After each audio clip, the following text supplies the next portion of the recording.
Bismillahirrahmanirrahim. Assalamualaikum warahmatullahi wabarakatuh. Pada kesempatan kali ini, kita akan sedikit menjelaskan terkait uji normalitas. Ya, apa itu uji normalitas? Uji normalitas merupakan bagian dari uji asumsi klasik.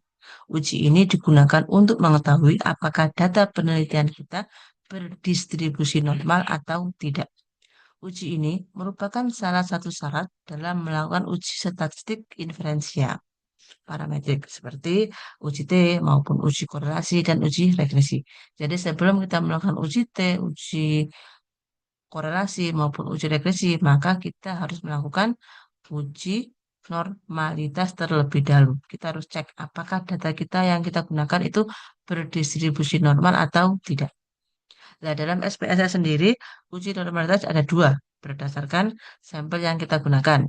Jika sampel kita kurang dari 50, maka kita menggunakan Sapir-Whorf.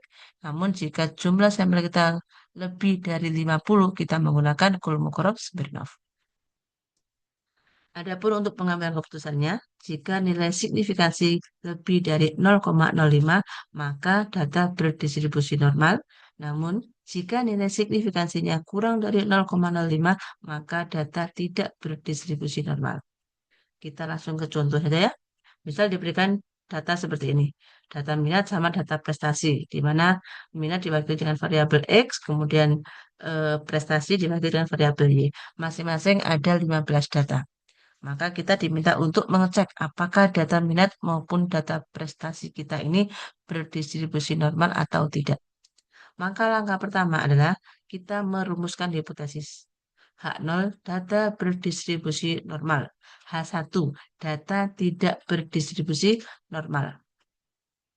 Rancangan analisis. Karena data kita tadi ada 15 ya, masing-masing kan ada 15 data. Jadi, analisis yang kita gunakan adalah uji Sapir-Whorf dengan taraf kesalahan 5%. Karena ini di dunia pendidikan ya, maka pakai 5%. Nah, kemudian apa yang kita lakukan? Analisis sampel. Kita, untuk memudahkan kita pakai alat bantu SPSS gitu ya. Kita buka SPSS-nya.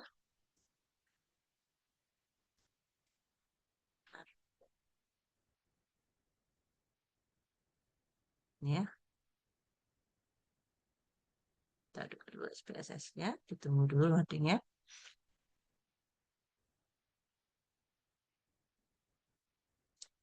Eh, data yang akan kita inputkan tadi akan lebih mudah kita masukkan ke SPSS jika kita sudah dalam bentuk Excel. Maka tadi kita punya data seperti ini ya. Data di awal kita punya data seperti ini. Nah, data yang kita masukkan ini kan masih horizontal ya. Nah, ini masih bentuk samping menyamping, data X menyamping, data Y menyamping. Kita ubah dulu menjadi bentuk vertikal. Caranya gimana? Kita blok datanya, kemudian kita klik copy, copy. Nah, untuk pastenya ini kita paste spesial, paste spesial, kita paste spesial. Jangan lupa klik transpose. Transpose itu mengubah data mendatar menjadi vertikal. Maka klik. Nah, maka datanya akan seperti ini. Ya, jadi data X dalam satu kolom, data Y dalam satu kolom. Ini yang akan kita masukkan ke Excel, ke SPSS kita. Bentar, SPSS-nya ke belum.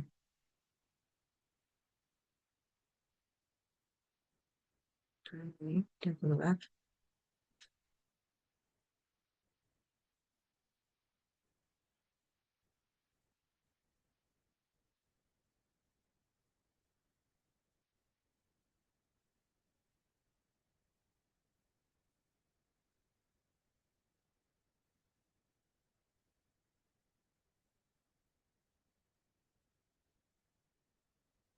Iya, ini eh, ini kita copy. Data kita copy.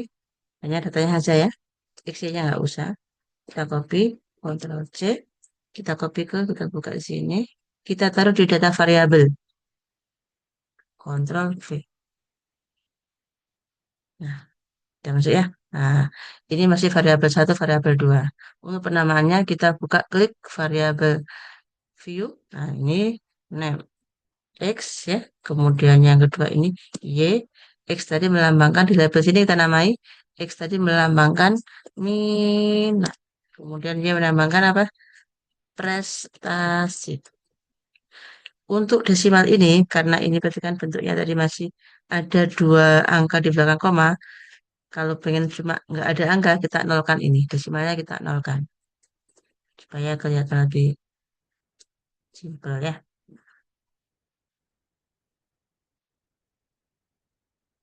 Ya, sudah.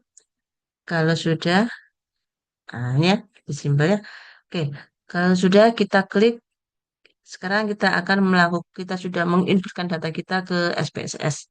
Sekarang kita akan melakukan uji normalitas. Klik Analyze, ini ya. Nah, kemudian pilih Deskriptif Statistik, pilih Explore. Nah, minat maupun prestasi ini kita bawa ke dependent list. Pakai panah ini. Kemudian klik plot. Nah, ini normality. Karena kita akan melakukan uji normalitas, maka normality plot kita klik. Ya, ini kita boleh klik button boleh enggak ini histogram. Kalau mau ditampilkan bentuk histogram boleh diklik. Kalau enggak, ya nggak usah ya. Nah, oke, sekarang kita continue. Kemudian oke. Oke. Di sini data kita. Ini main kita. Kita punya apa namanya untuk minat rata-ratanya. Di sini juga ada median, ada varian, standar deviasi, ada semuanya. Ya, itu juga yang prestasi. Kembali kita hitung manual ya. Nah, kita juga bisa menggunakan alat bantu SPSS.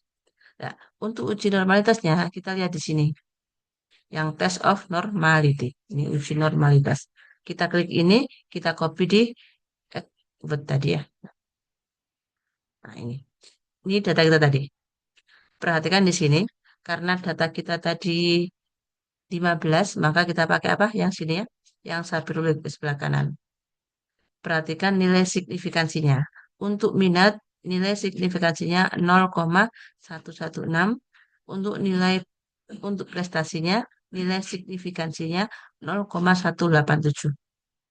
Kedua-duanya lebih dari 0,05. Ya. Nah, maka untuk hasil analisis sampelnya, karena signifikansi pada minat adalah 0,116, itu lebih besar dari 0,05, maka H0 diterima.